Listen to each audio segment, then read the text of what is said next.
last days. Yeah, yeah. For what is the flesh? Without the spirit, there's no best. Yeah, yeah. We live in the West, where the sins equal death. See, my earthly body doesn't mean nothing. I'll die for it if it means something. In this world, it's just long suffering. He sent his son because he loved me. I'm serious. Hey, what's good, fam?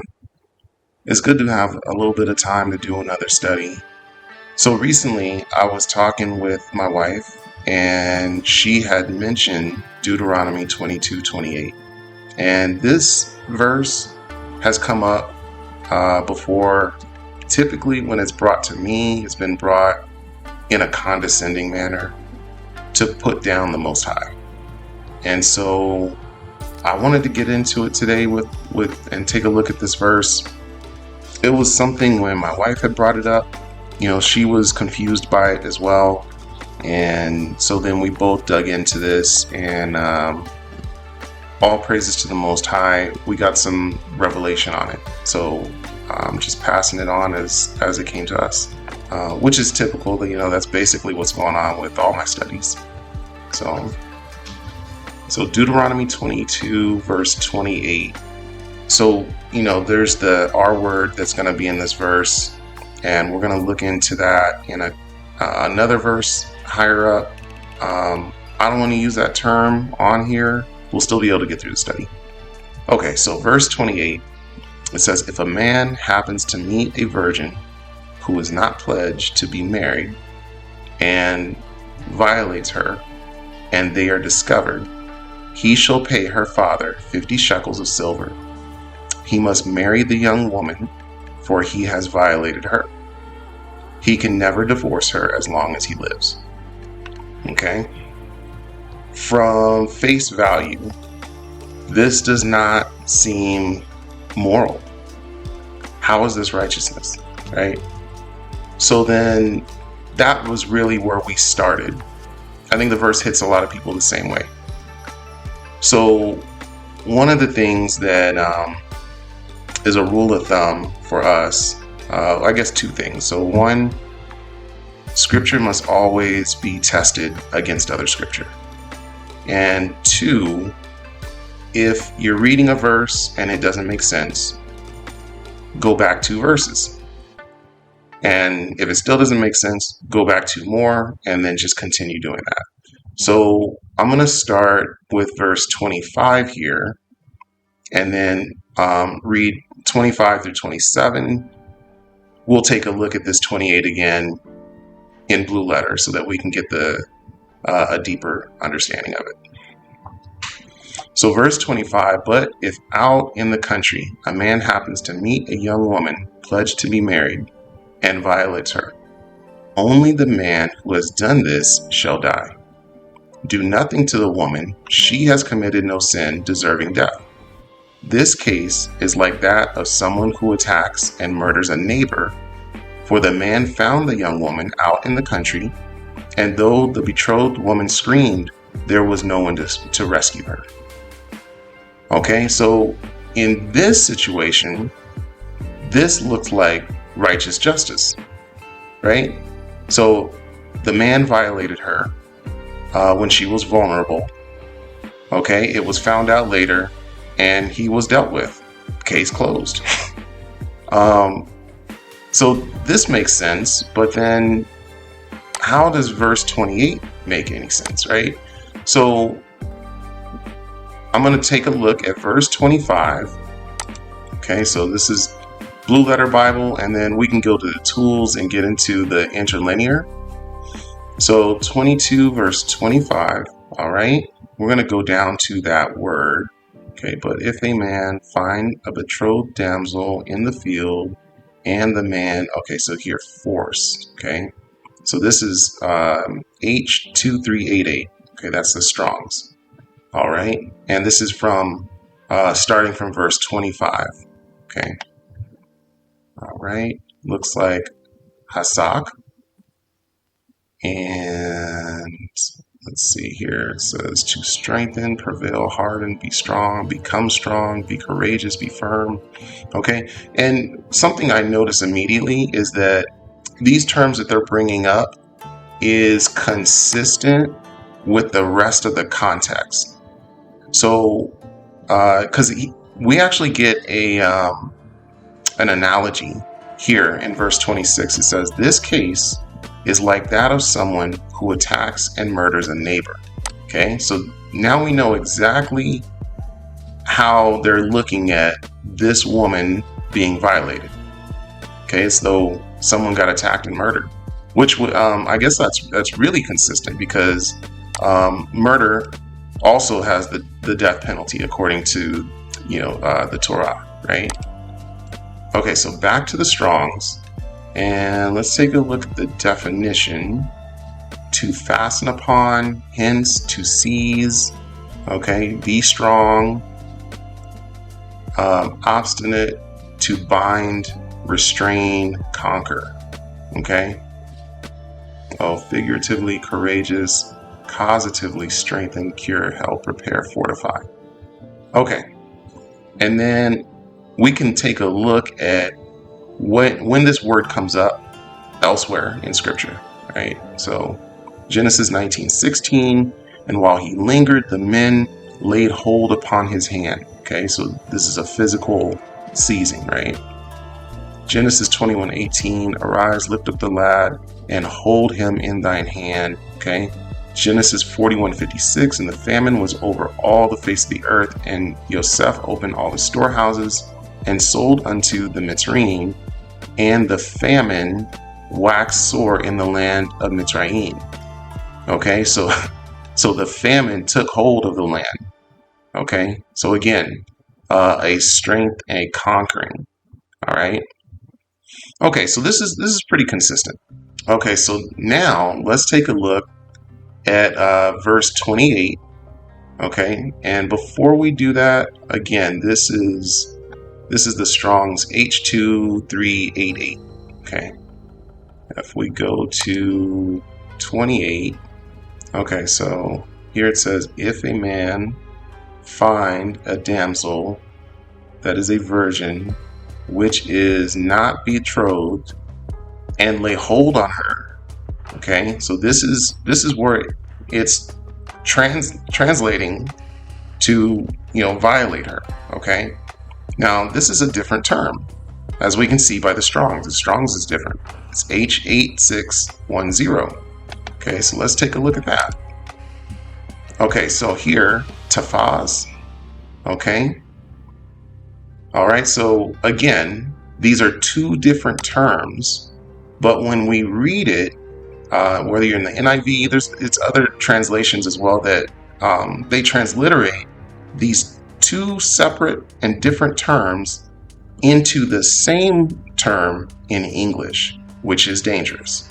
Okay, so again, so here, this word is coming up here in verse 25, and then this word is also coming up in verse 28, okay, in two separate instances. All right. Okay, so let's go back. This is the verse 28 term. Okay. All right, to catch, handle, lay hold, take hold of, to seize, to wield. So that's what it's saying here, right? Okay, so if we go down to the definition, the first thing it says is to manipulate. That's interesting, right? Okay, i.e. to seize, chiefly to capture, to wield, specifically to overlay, figuratively to use, unwarrantably. Okay, that was confusing to me. I just went ahead and kept scrolling down so I could start taking a look at how this term comes up in the other places in Scripture. Okay, so here it comes up, Genesis 4 verse 21. Okay, and his brother's name was Jubal. He was the father of all such as handle the harp and organ. Okay, so now we're getting a better understanding of how they're defining to manipulate, right? To use the harp and organ. Okay, so he was a musician. Very different from this H2388, right? Okay, so let's keep going. Genesis 39 verse 12. And she caught him by his garment, saying, "Lie with me." And he left his garment in her hand and fled and got him out. Okay, so this is more like, and she manipulated, she seduced him by his garment. There seems to be a context within the action of the terms in the original language that is lost. Okay, hence the series Lost in Translation, right? But man, it is really hurtful in this instance. Okay, so let me just keep going. All right. Numbers 5 verse 13, and a man lie with her carnally, and it be hid from the eyes of her husband, and be kept closed, and she be defiled, and there be no witness against her, neither she be taken with the manner. So here this same term is coming up. I just went to Numbers chapter 5. I'm going to start in verse 11 to get more context on how this term is being used in this situation. So verse 11 of chapter 5, Numbers. Then Yah said to Moshe, speak to the Israelites and say to them, if a man's wife goes astray and is unfaithful to him, so that another man has sexual relations with her, and this is hidden from her husband, and her impurity is undetected, since there is no witness against her and she has not been caught in the act. Okay, so notice that this is manipulation, right? Okay, this is deception. Okay, so that's the way that this term is being brought up in this context.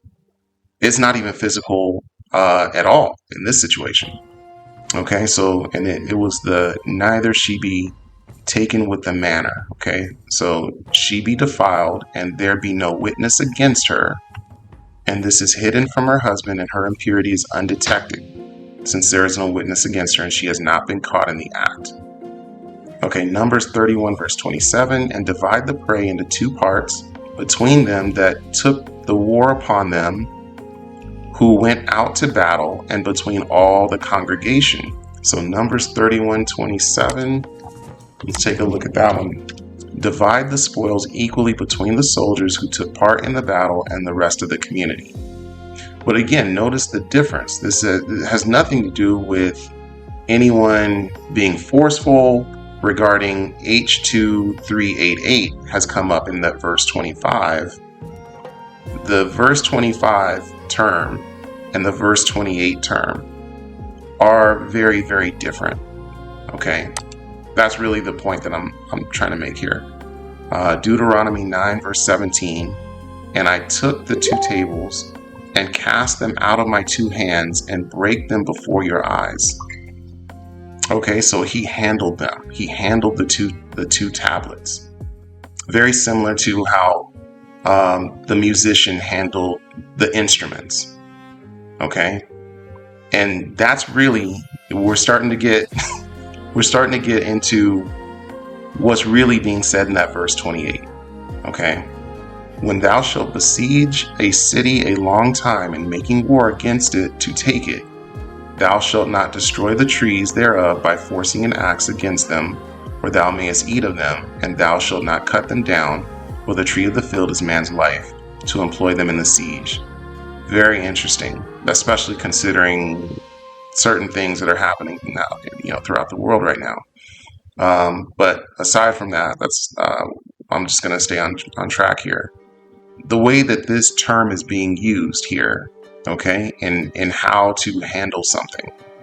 So going back to Deuteronomy 22:28, all right, to me, it would make way more sense if it was saying, if a man happens to meet a virgin who is not pledged to be married and manipulates her, and they are discovered. Okay, so he ran game on her, all right, and seduced her. That's why he has to pay her father, and then he must marry her. So this is really the ancient way of saying, look, you got to back up your game. Okay, you were talking crazy talk to this girl, and you need to come through now. If the man was out spitting mad game to this girl, okay, and she ended up falling for it, now you have to follow through as the man. Okay, it's very, very unfortunate that clearly we saw these two terms from verse 25 and verse 28. They are separate terms. They mean different things.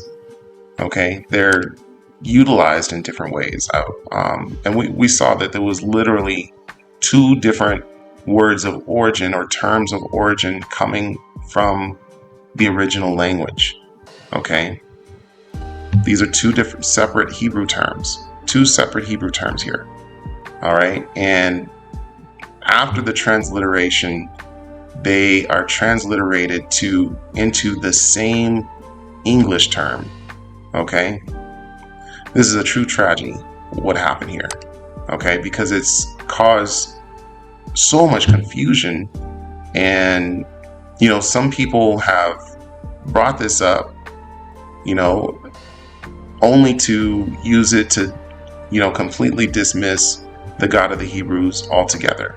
But it reminds me of this passage from Ecclesiasticus chapter 1.